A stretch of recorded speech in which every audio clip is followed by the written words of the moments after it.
Donald Trump secured a second term in office, becoming the second president to win, lose, and then win a presidential race. He's also going to be the oldest person ever sworn in as president, which could create a lot of problems. I've got Ring of Fire's Farron Cousins with me to talk about it. He may be old, but he just beat the hell out of the media, the pollsters. Virtually, I mean, if you look at what he had to overcome, he's old. But what he overcame here is remarkable. We can't do a show and not talk about that. Yeah. The impossible odds that he was up against. I mean, he was up against this existing dynasty. The way I describe the dynasty, it's the old Clinton dynasty, the Obama dynasty, the Susan Rice, Bush, that came unraveled. It just came unraveled. The globalism argument came unraveled. The unfettered free trade concept became unraveled. Open migration of the workforce became unraveled. All of the media became unraveled. Look at what he overcame. You see, that's what I look at this and I say, something happened out there, and it wasn't just the force. It could not have just been the force of Donald Trump. There's other factors that are playing in here. I guess that's my point. Yeah, absolutely. And I mean, look, because we saw it with the Senate. Yeah. Especially with Democrats losing seats that probably should have been a pretty easy victory. That's a good point. In other words, that wasn't necessarily driven by Trump. Right. That was driven by a movement taking place in this country. And we're saying, what the hell? We're tired of whatever the status quo is. We hate it. We're rejecting it, and we're moving on, right? Yeah, and you saw it too in areas where Trump won the state, but a Democrat won the Senate. That is a really good point. That's a very good ticket point. splitters. Yeah. And we had talked about that. The ticket splitters were essentially going to decide the election, and they did. And there is no other way to slice it. Democrats got clobbered in the Senate and in the presidential race. The blue wall, right?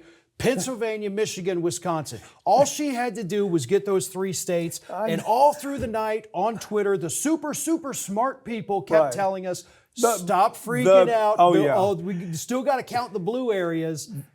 And he made inroads with every group of voters, with the exception of white, older men and women. Every other group he made massive inroads with, or to put it another way, Democrats lost support basically across the board. Absolutely. Every group that they used to be able to count on was a no-show. Including union members. Union, Hispanic, African Americans, no-show. Women, they thought they had women just absolutely tied down. It just didn't work out like that, and it's because what we're going to talk about in this program, I'd like to begin, I just want to talk across the board and then focus a little bit more on each part of it. Yeah. This cacophony that was coming from media, the media has got to look at themselves today. And they've got to say, there's a new road out there. The road to the White House is not through 60 Minutes. It's not through MSNBC. It's not through any of the talk shows. It's not through anything we're saying as the media. ABC got it wrong. CBS, NBC got it wrong. All of them got it wrong.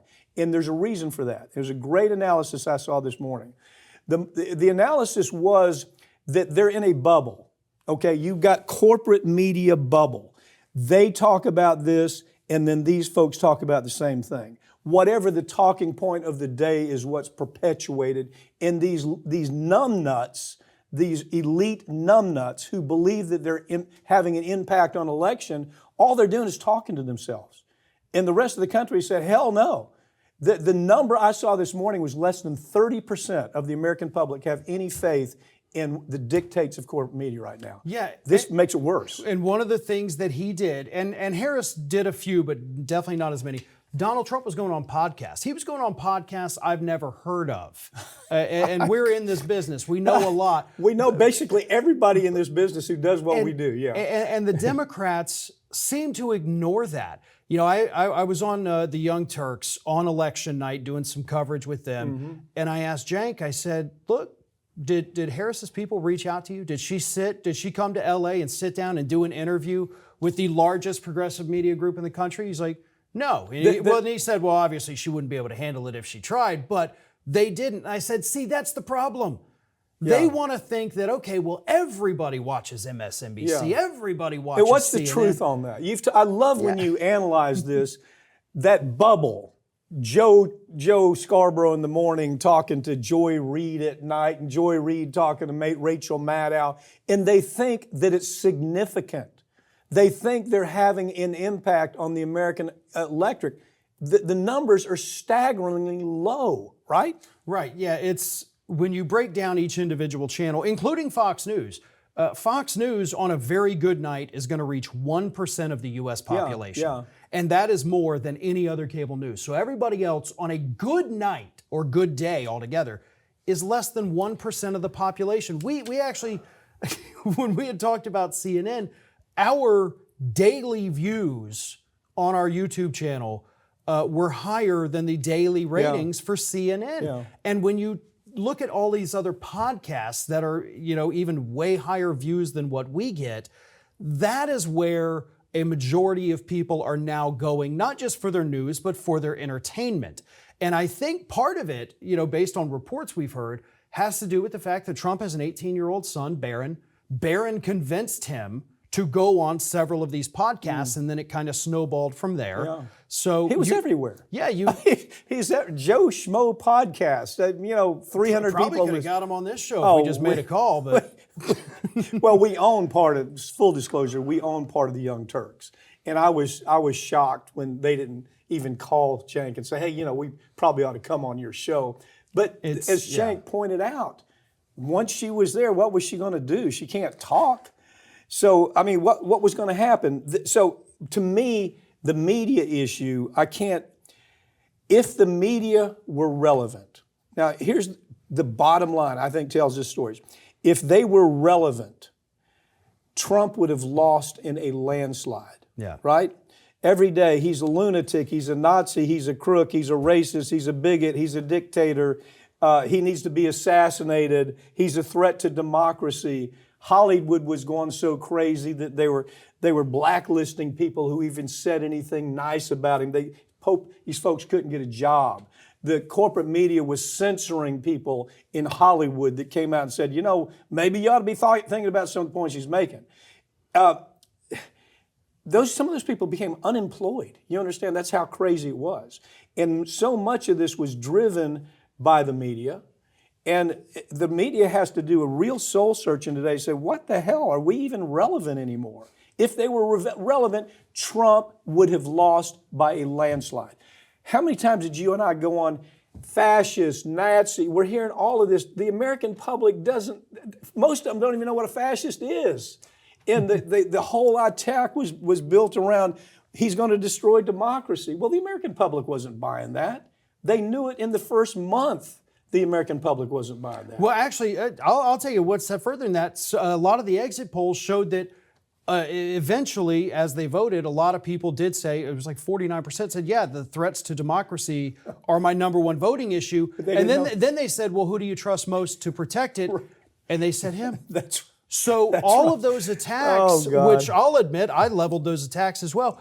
But those attacks ended up having the opposite effect as these people began to think that, no, he's not the threat to democracy. There are threats. He's the solution to these threats. So that was, and a lot of the, media people the day after the election, of course, they admitted that was kind of the telltale sign, really, once now we kind of take a step back and think for a second. Let me correct something you just said. I listened to all your stuff.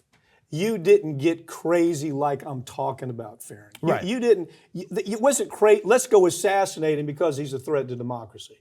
He's a fascist. He's running Nazi. Yeah, you never went there. But when you have corporate media believing that that's going to really have a change, and now, what are the shareholders that are CBS, NBC? What are the shareholders thinking when they're looking at this and they're saying, wait a second, let me see if I got this right. You spent 90% of your time where it came to political commentary, calling him a Nazi, a dictator, a Russian agent, a bigot, a racist, all this stuff. And you see what happened. Don't you have to rethink what you are as media these days? Can't you just, let's do the news again? Can't we go back to let's do the news again? And let's try to get to the point where we're trying to influence elections, because that had just the opposite, absolutely the opposite effect. Celebrity, same thing. Okay, so he vanquished what I call the old guard. The old guard is the Obamas, the Clintons, the Bushes, the old guard that wanted globalism. They wanted free trade to be as extensive as possible. They wanted to bring immigrants in to do the labor for corporate America. They wanted war. War is good for that old guard. That's why we're still involved in three wars right now. People don't even think about that.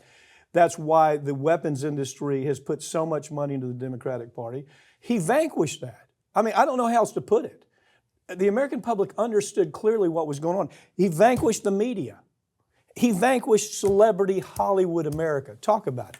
Yeah, first let me hit on a fact. Yeah, of course. The fact that, America thinks that he is anti all these things. He's the one who signed the USMCA, which replaced NAFTA, somehow an even worse NAFTA that allows for the outsourcing of jobs. His Trump Media Technology Group, massive new report just came out 3 days ago, outsourcing their work to Mexico, the company that he says, no, we can't do it. Mar-a-Lago brings in foreign workers. So he has done all of these things, but it doesn't get talked about because that's news. You and I know about what you just said. Right. We've talked about what you just said on this show. Do you think it's talked about in corporate media? Absolutely Hell no. not. So he walks away vanquishing the old guard. Yeah. The old trade guard, the whole let's not send jobs out of the country, let's build right here in America. Let's get control over the military-industrial spy complex. They're killing Americans. We talk about his role in almost all of that. For when his first presidency, you and I spent a lot of time talking about every one of those stories and how he was participant in all of those things. It didn't come out. The American public didn't know anything about it. Of course, corporate media has become so friggin' dysfunctional, they don't even know to tell the story. They think name-calling like dictator, racist, Nazi, crook, must be assassinated, lunatic, that's going to move the American public. The American public saying, hell no. No, that doesn't move me. These are stories, Farron, that you have talked about for years. These very things that he ran against, that he was also doing. Yeah. I can't even count the number of stories we've done on. Yeah. But it would never came through, and he when I say he vanquished all that, he did. I mean, those people you're going to see their level of relevancy in the years to come are going to be diminished more and more. Well, and those stories too, the one about the outsourcing the jobs to Mexico from Truth Social, that was ProPublica. So real investigative journalism. Good. The other ones we talk about, where do they come from? Well, they come from The Intercept. Mm-hmm. They come from The Lever. Right. So those are things that obviously the corporate media is not going to talk about because The Lever, The Intercept, ProPublica, and Ken Klippenstein, who's on his own now, they're real investigative journalists. Yeah. They actually do the digging, they do the dirty work, they do what people are supposed to be doing when you work in the media. That doesn't exist anymore in corporate media. Right. And if they don't have a wake-up call to where they believe friggin' Joe Scarborough is the way of the media, or Joy Reid, or these folks are the way of the future media, if they don't have a wake-up call, not only are they going to continue losing elections, the American public has just completely discounted virtually everything that comes out of their mouth nowadays.